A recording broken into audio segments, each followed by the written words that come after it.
This week, they've taken the Hobbits to Isengard. Did you know Viggo Mortensen actually broke his toe when he kicked that helmet?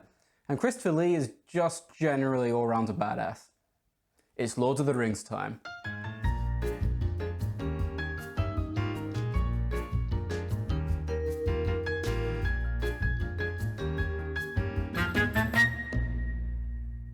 The Lord of the Rings is the definitive medieval fantasy franchise, and it is really not hard to see why. Each film in the trilogy is epic in scale, production values are through the roof, and it is truly heartbreaking as it is heartwarming, thrilling and esoteric, insofar as, the lore isn't explained to you like an idiot. You're just thrust into this vast and beautiful world and left to figure it out all for yourself, not at all to the detriment of the films in the slightest. Fool of a took! Throw yourself in next time and rid us of your stupidity. Truthfully, I only just got around to watching The Lord of the Rings quite recently. Earlier on this year, when lockdown in the UK was still in full swing, I managed to sit down and watch all three of them back to back. My appreciation for them has absolutely skyrocketed enormously, due in large part to the visuals. The map paintings, the scale models, the state-of-the-art VFX for the time is absolutely mind-blowing. That large sweeping shot through the caverns of Isengard is almost entirely comprised of scale models and miniatures.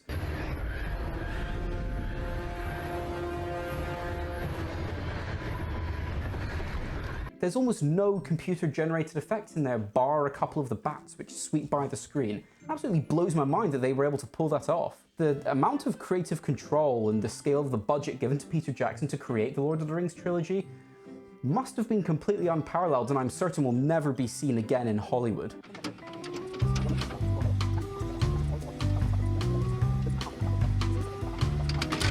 However, we are here to talk about drinks, and I really wanted to approach this idea from the perspective of our Hobbit protagonists.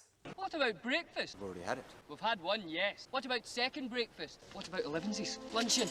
Afternoon tea? Dinner? Supper? He knows about them, doesn't he? I wouldn't count on it. Their whole idea of the cozy pub/tavern social drinking setting, I think, could really be harmonious with some ideas that I've come up with, but also my idea approaching this was to come up with something that can be enjoyed with a group of friends whilst either watching Lord of the Rings or marathoning all of them. Something not super high in proof that everyone can enjoy and drink steadily throughout the evening.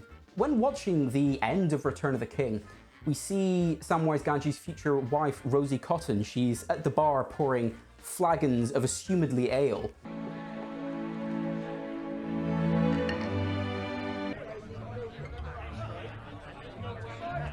And I really wanted to emulate that thematically with a tavern-style punch, a traditional tavern-style punch, something that Rosie Cotton could even conceivably be pouring in that tavern in the Shire. So I started looking at traditional punch recipes, and what I saw, most traditional punch, for those that don't know, was usually, some either brandy or rum, something called oleosaccharum, which we will come back to, and I will explain this. So that's your citrus element, maybe some citrus juices, and some water. And that would make up what's called a traditional punch, something quite different for what you might be expecting, a big plastic kind of barrel full of just like blue liqueurs and fruit juices and vodka. In fact, a lot of traditional punch recipes we look at, instead of having water, had tea added to them instead. This didn't really become popular until Great Britain started importing tea sometime around the 18th century, I think. So I started to look at, what do hobbits drink? And as far as my research can tell me, they drink ale, they drink mead, and they drink wine. And as far as non-alcoholic drinks go for, they also drink tea as well. I wanted to get a wooden barrel to serve this thing, because I just thought it would look great and it would really match with that scene. I looked at them, they're something like 50 to 100 quid, and like, I'm not paying that much. I ain't got that sort of money. I'm not paying 13 quid. So what I got is, I just got a glass drinks decanter, this nice little thing around the edge of it, and I think that's going to be I think our punch is going to look really nice in this. So this is what I'll be serving my punch up in. However, I know that some of you might still be going, hold on a minute, I don't know what mead is. That's okay, because I've got you covered. This is mead. Mead is actually not an ale or a beer like you might be thinking. You have that imagery of medieval taverns of people with frothing flagons of mead that's not entirely accurate. Mead is actually a wine, and it's fermented from honey.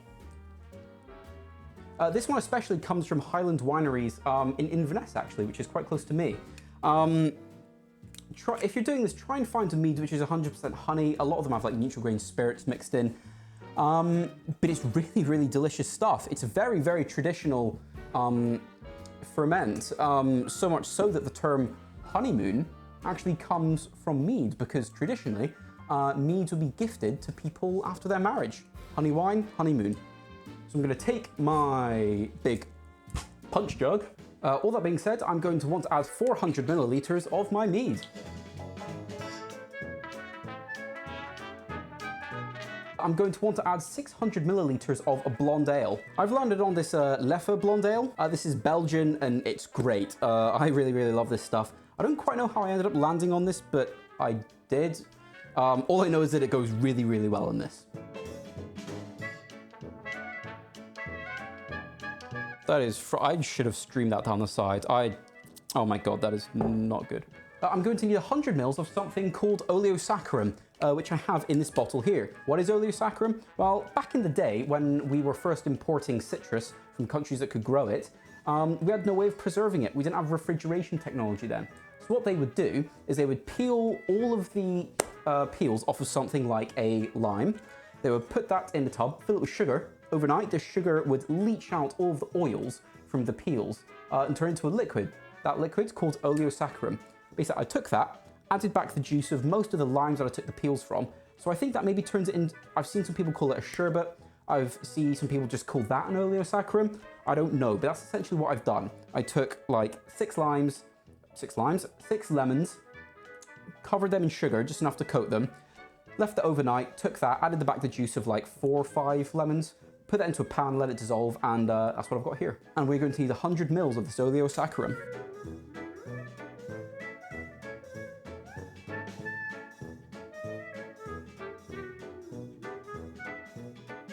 It pours thick and it pours heavy.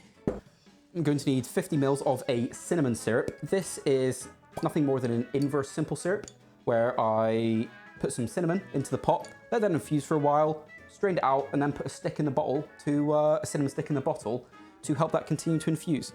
So 50 mils of our cinnamon syrup. We are going to need 100 mils of fresh squeezed orange juice.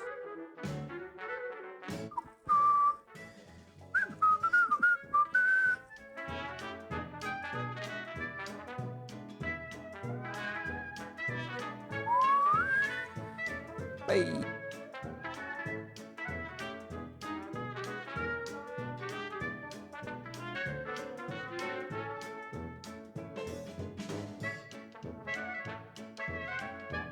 Then we're going to need 350 mils of a black tea. This has been brewing for a while. Obviously, tea was a very traditional ingredient in punch back in the day. And the kind of tea you use probably will matter here. I would go with just a traditional English black tea. Yeah, something like a PG Tips or a Yorkshire tea or a Tetley would be pretty good. Don't go using a Lipton. I'll be insulted. And don't be putting Earl Grey in here. Earl Grey would be a misstep. I would go with a proper English black tea. And then it goes.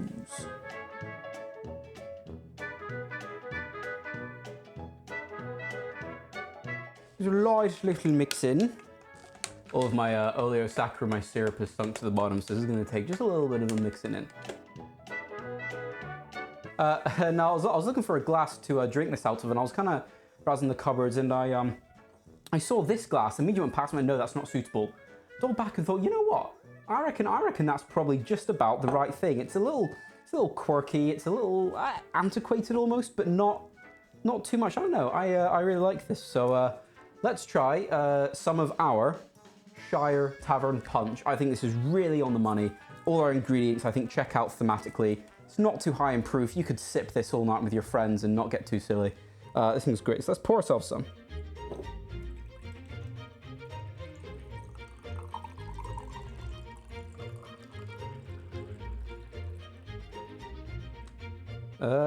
And there you have it, some of our Shire Tavern Punch. Cheers. Oh, wow.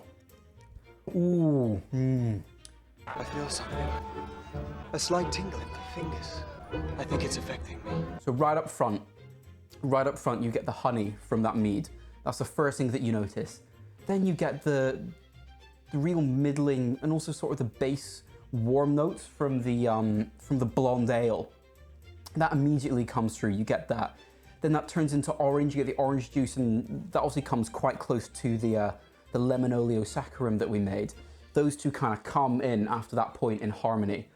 The cinnamon sort of fades into the background, but it's not completely lost. You do certainly notice it. It does certainly play its part. It really brings together a lot of the other elements in the punch. And the tea, you really finish with the tea. That's sort of the last thing you notice after you've got all the sweeter honey, more mellow, and then the fruity flavors. The tea finishes off in a nice bitter, but not too bitter, sort of a bittersweet pop. The lady's thinking, oh, I'll need another sip of that. And it starts again, honey, ale, orange, lemon, and then tea. That's great. That's freaking lovely. And it's not too high in proof either. You could have, a few of these and be absolutely fine. You won't get too blasted. You can have a few of these while marathoning Lord of the Rings with your friends all evening. And you'd be absolutely fine. Sure, you might get a little bit silly if you have like a whole bloody jug of it. But that's absolutely brilliant. I'm really happy with this formulation. I fiddled around with this thing for a while, and I was looking at some of the proportions of things like strong to sweet to weak, to sour, and just trying to balance that. And this is a really, really nice balance on that. It is a little sweet. I think maybe you could pull back the oleosaccharum just a touch, maybe for a little bit more tea or more ale, actually. But as it presents itself here as a mead based off a movie, but it's also totally thematically accurate. Every single one of these ingredients I think checks out, and I think this could really conceivably be served in Rosie Cotton's tavern.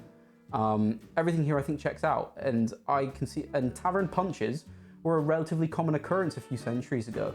And Lord of the Rings is medieval fantasy. I think this is really right in line with what you can expect in that universe. And that's the thing about punch. The whole idea behind a punch is that everyone gets a small glass, actually quite a bit smaller than this, and then you sit around a punch bowl. It's not too high in ABV, and you just every now and again refill your punch glass, take a sip, refill your punch glass, and it keeps everyone round the sort of circle. It keeps everyone, coming back for punch. It keeps everyone in conversation. It's inherently a social thing. You make it for your friends. You make it for a social occasion. And I really can't think of anything better than a Lord of the Rings viewing, because I marathoned a few of them with one of my old flatmates, and it was great. I wish we had something like this to sip on as we were going through. It would have been perfect. I've been Joe. This has been In the Drink. I've had an amazing time bringing this Shire Tavern Punch to you. Please tell me what you think if you're able to try it. Leave a comment below if you liked this video, or if you thought there was something that I can improve upon. I wouldn't mind hearing about that either. I'm always trying to improve the quality of this show, so comments like that are always appreciated. Please consider liking and subscribing, and I will see you in the next episode. Cheers.